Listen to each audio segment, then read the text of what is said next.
Now, dozens of Just Stop Oil supporters have been arrested across England for reportedly planning to disrupt airports this summer. The Metropolitan Police confirmed that 27 people have been taken into custody under the Public Order Act, which makes it illegal to conspire to disrupt national infrastructure. And here's a clip of the moment some of them were arrested. Are you detained at this time? Everyone is detained at this time.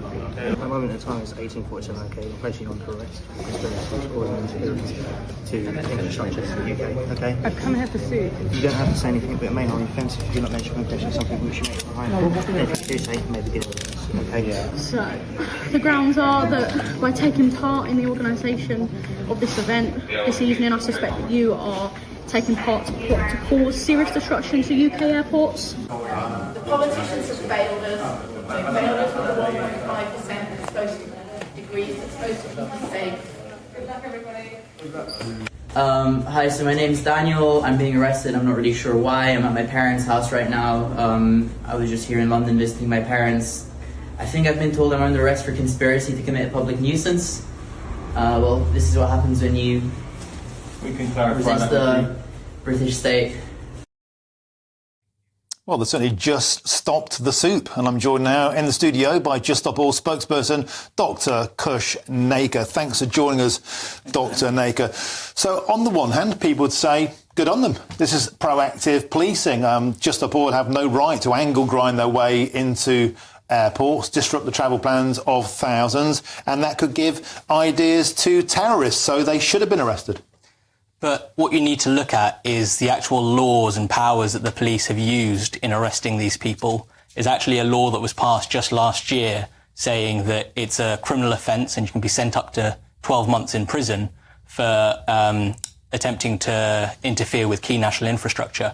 But that law has actually been very, very broadly defined. And towards the end of last year, actually, the police were using this power against Just Stop Oil to stop people protesting by stepping into the road in Parliament Square, because Parliament Square is an A road and therefore deemed part of key national infrastructure. But it is a part of key infrastructure. For example, when ambulances can't get through, when emergency response vehicles can't get through, we've seen time and time again huge frustration for working people who can't get to work. But back to this particular instance, airports should quite rightly be very heavily protected, not just in case of people's disruption in terms of holidays. Don't suppose Just Stop Oil give a damn about that. But actually, it's a very, very dangerous thing to do. You could give ideas to all sorts of dodgy characters who might have a bit more than some orange spray paint. But the problem with having such a broadly defined law is that you then completely leave it in the hands of the police to interpret when they want to enforce that, right? So people take part in protest marches around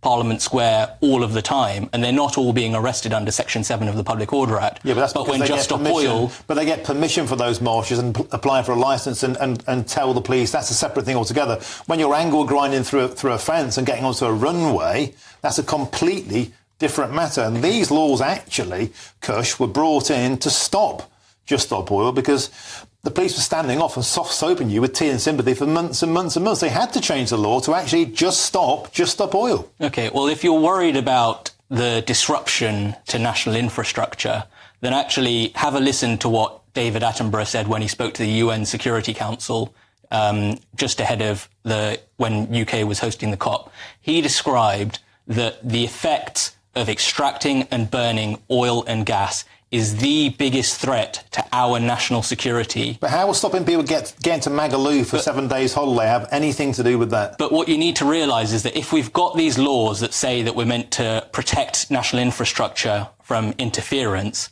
then actually why are these laws not being used against the oil and gas executives or the politicians who are allowing us to continue extracting and burning fossil fuels? Because it's government policy to do so, and it remains government policy to do so. It's not illegal to extract oil. It is illegal to angle grind your way onto a runway, and that could be a potential terrorist threat. The law is the law. The effects of the climate emergency will disrupt roads, it will disrupt rail, it will disrupt airports, and not only will it disrupt those that are listed on the Public Order Act, it will also threaten our food supply, our access to clean water, our access to clean air. It will threaten health systems. I work as a doctor in the NHS, and we actually need to prepare for the effects that the climate emergency is now bringing because of increases in infectious disease outbreaks, because of increases in people suffering from heat stroke. But the UK has hit its targets consistently, way in advance of many other nations. Our net zero targets, some of the most punitive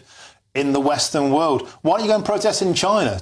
Change yourself to a runway in Beijing, see what happens there. Well, there have been protests actually just outside the Chinese embassy this week against their role in financing the East African crude oil pipeline. So I think it's disingenuous to suggest that no one is targeting the Chinese. No, I'm just saying that in terms of global pollution, Britain is way ahead of its targets. And it's making people poorer and colder. But Britain also sparked off the Industrial Revolution, and we have benefited from the development that this country has seen from the use of oil and gas. There's been more pollution in the last 10 years from China than in the entire Industrial Revolution from the UK since the start. The world's biggest polluters aren't Britain.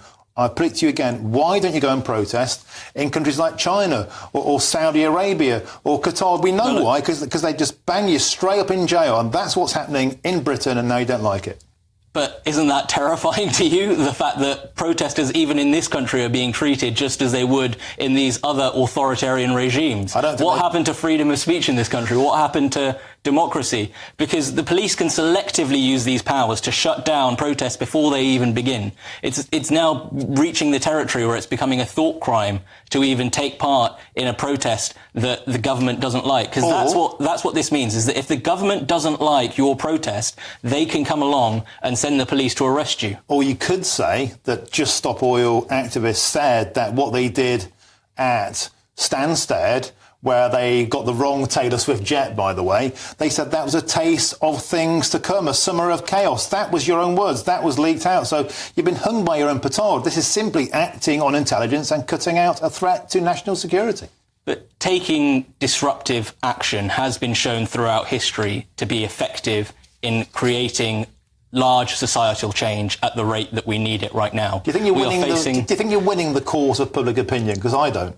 Well, I think that people are now far more concerned about the climate crisis and demanding that their politicians act on it. And that is because of actions that Just Stop Oil have taken, getting it into the media, getting people talking about this. And so I would say that in that sense, yes, it has been a success. People are talking about it, but in a good way. Look at the pictures on the screen there of Stonehenge being desecrated by these morons. People are talking about that, Kush, but do you think that's being talked about in a good way? So people might not like it that we have put this cornstarch onto Stonehenge, and that's absolutely fine. But what that sparks is a conversation about the climate emergency. And when people talk about the climate emergency, it does make them realise that this is something that their politicians need to act on. And at the moment, the Tories are failing on it, Labour is failing on it. And so we need a real commitment to end the use of oil, gas and coal by 2030, and for our government to sign up to an international treaty to phase out fossil fuels. Well, very eloquently put, and thank you very much for coming in and defending your position. Just Stop Oil spokesperson, Dr. Kush Naker, thank you very much for coming in and explaining that to us.